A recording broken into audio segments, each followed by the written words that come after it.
राधे राधे। हम लोग पढ़ रहे थे श्रीमद् भगवद गीता यथा रूप, जिसमें हम लोग अभी तक भूमिका पढ़ रहे थे और आगे भूमिका को ही कंटिन्यू करेंगे। भगवद गीता में भगवान ने सुझाव दिया है कि हम निम्नलिखित प्रकार से आध्यात्मिक जगत की प्राप्ति कर सकते हैं। निर्माण मोहा जित संग दोषा अध्यात्म नित्या विनिवृत्त कामः द्वंद्वेर मुक्तितः सुखदुः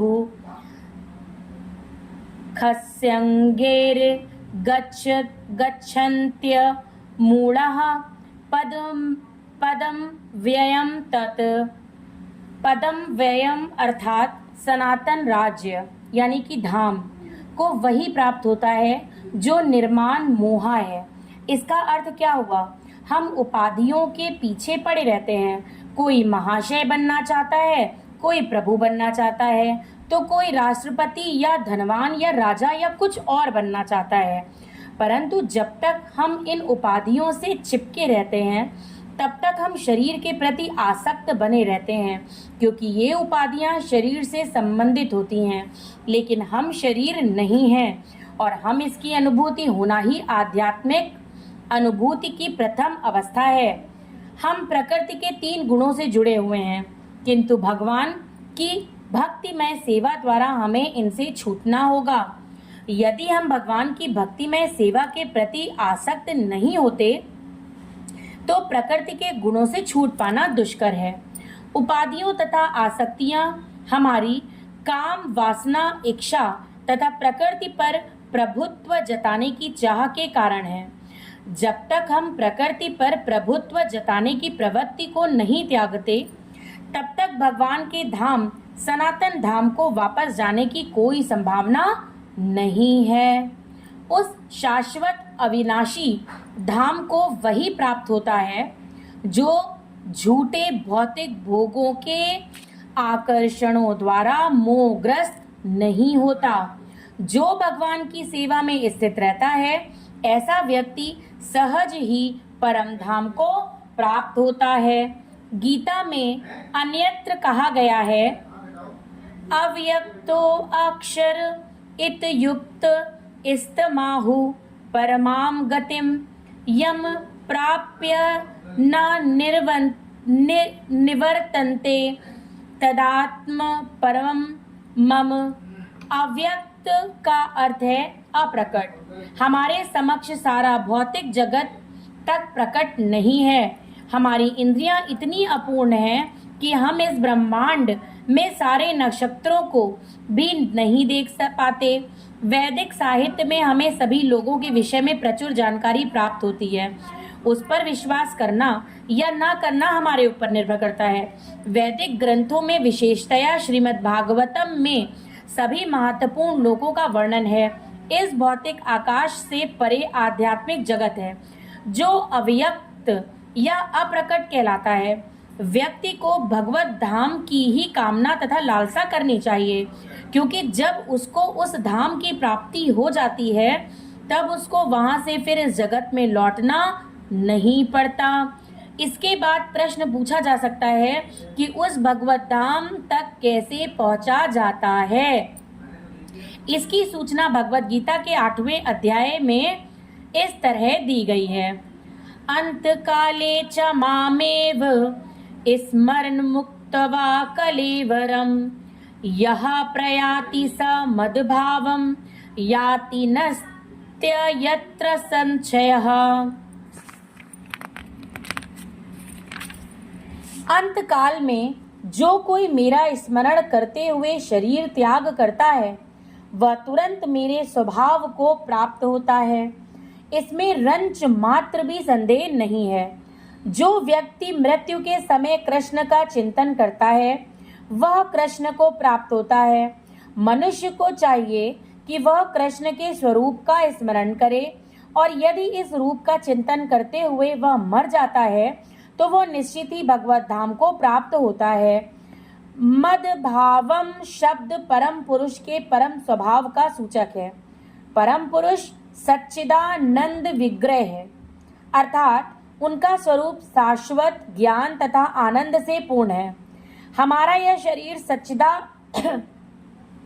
नहीं है, यह सत नहीं अपितु असत है, यह शाश्वत नहीं अपितु नाशवान है, यह चित नहीं है अर्थात ज्ञान से पूर्ण नहीं अपितु अज्ञान से पूर्ण है।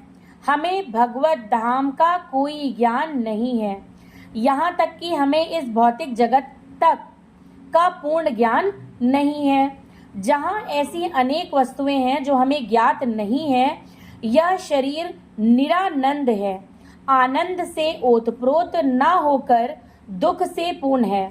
इस संसार में जितने भी दुखों का हमें अनुभव होता है वे शरीर से उत्पन्न हैं, किंतु जो व्यक्ति भगवान कृष्ण का चिंतन करते हुए इस शरीर को त्यागता है वह तुरंत ही सच्चिदानंद शरीर प्राप्त करता है। इस शरीर को त्याग कर इस भौतिक जगत में दूसरा शरीर धारण करना भी सुव्यवस्थित है। मनुष्य तभी मरता है जब यह निश्चित हो जाता है कि अगले जीवन में उसे किस प्रकार का शरीर प्राप्त होगा। इसका निर्णय उच्च अधिकारी करते हैं, स्वयं जीव नहीं करता। इस जीवन में अपने कर्मों के अनुसार हम उन्नति या अवनति करते हैं। यह जीवन अगले जीवन की तैयारी के लिए है। अतएव यदि हम इस जीवन में भगवत धाम पहुंचने की तैयारी कर लेते हैं तो निश्चित ही इस शरीर को त्यागने के बाद हम भगवान के ही सदृश आध्यात्मिक शरीर प्राप्त करते हैं। जैसा कि पहले कहा जा चुका है, आध्यात्मवादियों के कई प्रकार हैं, ब्रह्मवादी, परमावादी तथा भक्त। और जैसा कि उल्लेख हो चुका है कि ब्रह्म ज्योति आध्यात्मिक आकाश में असंख्य आध्यात्मिक लोक है। इन लोकों की संख्या भौतिक जगत के लोकों की संख्या से कहीं अधिक बड़ी है। यह भौतिक जगत संपूर्ण सृष्टि का केवल चतुर्थांश है। एकांशेन स्थितो जगत। इस भौतिक खंड में लाखों करोड़ों ब्रह्मांड हैं, जिनमें अरबों ग्रह, सूर्य, तारे तथा चंद्रमा हैं, किंतु यह सारी भौतिक सृष्टि संपूर्ण सृष्टि का एक खंड मात्र है। अधिकांश सृष्टि तो आध्यात्मिक आकाश में है। जो व्यक्ति पर ब्रह्म में विलीन होना चाहता है वह तुरंत ही परमेश्वर की ब्रह्म ज्योति में भेज दिया जाता है और इस तरह वह आध्यात्मिक आकाश को प्राप्त होता है।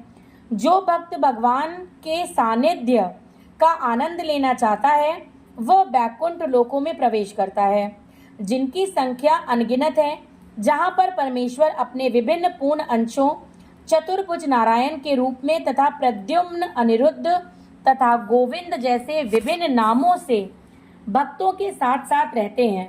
अतएव जीवन के अंत में आध्यात्मवादी ब्रह्म ज्योति, परमात्मा या भगवान श्री कृष्ण का चिंतन करते हैं। प्रत्येक दशा में वे आध्यात्मिक आकाश में प्रविष्ट होते हैं, लेकिन केवल भक्त या परमेश्वर से संबंधित रहने वाला ही बैकुंठ लोक में या गोलोक वृंदावन में प्रवेश करता है। भगवान ये भी कहते हैं कि इसमें कोई संदेह नहीं है, इस पर दृढ़ विश्वास करना चाहिए। हमें चाहिए कि जो हमारी कल्पना से मेल नहीं खाता उसे ठुकराएं नहीं। हमारी मनोवृत्ति अर्जुन की सी होनी चाहिए।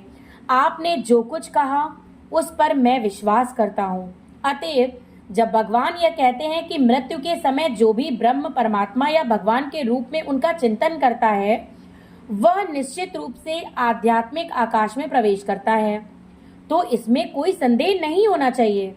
इस पर अविश्वास करने का प्रश्न ही नहीं उठता। भगवत गीता में उस सामान्य सिद्धांत की भी व्याख्या है जो मृत्यु के समय ब्रह्म का चिंतन करने से आध्यात्मिक धाम के प्रवेश करना सुगम बनाता है। यम यम वापि स्मरन भावम त्यज त्ययंत कलेवरम तम तमे वैत्ति कौन्तेय सदा तद भाव भावितः अपने शरीर को त्यागते समय मनुष्य जिस भाव का स्मरण करता है वह अगले जन्म में उस भाव को निश्चित रूप से प्राप्त होता है। अब सर्वप्रथम हमें यह समझना चाहिए कि भौतिक प्रकृति परमेश्वर की एक शक्ति का प्रदर्शन है। विष्णु पुराण में भगवान की समग्र शक्तियों का वर्णन हुआ है। विष्णु शक्ति ही परा प्रोक्ता क्षेत्रज्ञाख्या तथा परा अविद्या कर्म संज्ञान्या तृतीया शक्ति ऋष्यते। परमेश्वर की शक्तियां विविध तथा असंख्य हैं और वे हमारी बुद्धि के परे हैं, लेकिन बड़े बड़े विद्वान मुनियों या मुक्तात्माओं ने इन शक्तियों का अध्ययन करके इन्हें 3 भागों में बांटा है। सारी शक्तियां विष्णु शक्ति हैं, अर्थात वे भगवान विष्णु की विभिन्न शक्तियां हैं। पहली शक्ति परा या आध्यात्मिक है। जीव भी पराशक्ति है, जैसा कि पहले कहा जा चुका है। अन्य शक्तियां या भौतिक शक्तियां तामसी हैं। मृत्यु के समय हम या तो इस संसार की अपरा शक्ति में रहते हैं या फिर आध्यात्मिक जगत की शक्ति में चले जाते हैं। अतएव भगवत गीता में कहा गया है, यम यम वापि स्मरन् भावम त्यजत्यन्ते कलेवरम तम तमे वैति कौन्तेय सदा तद भाव भावितः। अपने इस शरीर को त्यागते समय मनुष्य जिस जिस भाव का स्मरण करता है वह अगले जन्म में उस भाव को निश्चित रूप से प्राप्त होता है। जीवन में हमें या तो भौतिक या आध्यात्मिक शक्ति के विषय में सोचने के आदी हैं। हम अपने विचारों को भौतिक शक्ति से आध्यात्मिक शक्ति में किस प्रकार ले जा सकते हैं? ऐसे बहुत से साहित्य हैं, यथा समाचार पत्र, पत्रिकाएं, उपन्यास आदि, जो हमारे विचारों को भौतिक शक्ति से भर देते हैं। इस समय हमें ऐसे साहित्य में लगे अपने चिंतन को भौतिक वैदिक साहित्य की ओर मोड़ना है। अतएव महर्षियों ने अनेक वैदिक ग्रंथ लिखे हैं तथा पुराण। ये पुराण काल्पनिक नहीं है, अपितु ऐतिहासिक लेख हैं। चैतन्य चरितामृत में निम्नलिखित कथन है, माया मुग्ध जीवेर नाही स्वतः कृष्ण ज्ञान जीवेरे कृपाय कैला कृष्ण वेद पुराण।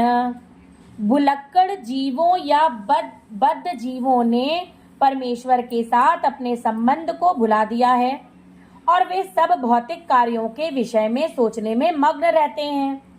इनकी चिंतन शक्ति को आध्यात्मिक आकाश की ओर मोड़ने के लिए ही कृष्ण दैव्यापन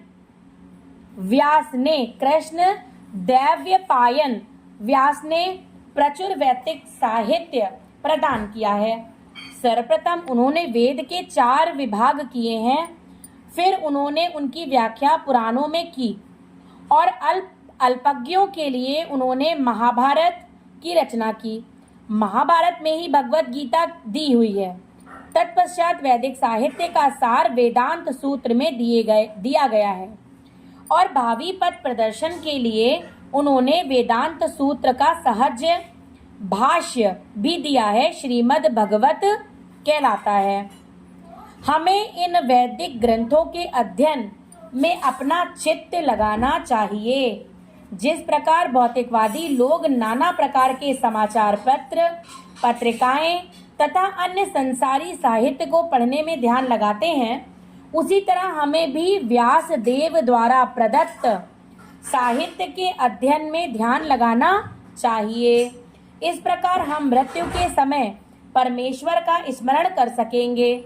भगवान द्वारा सुझाया गया यही एकमात्र उपाय है और वे इसके फल का विश्वास दिलाते हैं, इसमें कोई संदेह नहीं है। तस्मात् सर्वेषु कालेषु मामनुस्मरयुध्य च मध्यर्पित मनोबुद्धिर मावैश्य सशस्यः। इसलिए हे अर्जुन, तुम कृष्ण के रूप में मेरा सदैव चिंतन करो और साथ ही अपने युद्ध कर्म करते रहो। अपने कर्मों को मुझे अर्पित करके तथा अपने मन एवं बुद्धि को मुझ पर स्थित करके तुम मुझे निश्चित रूप से प्राप्त करोगे। यहीं पे हम आज विराम देते हैं। राधे राधे। अगली भूमिका हम कल फिर शुरू करेंगे। जय श्री कृष्णा।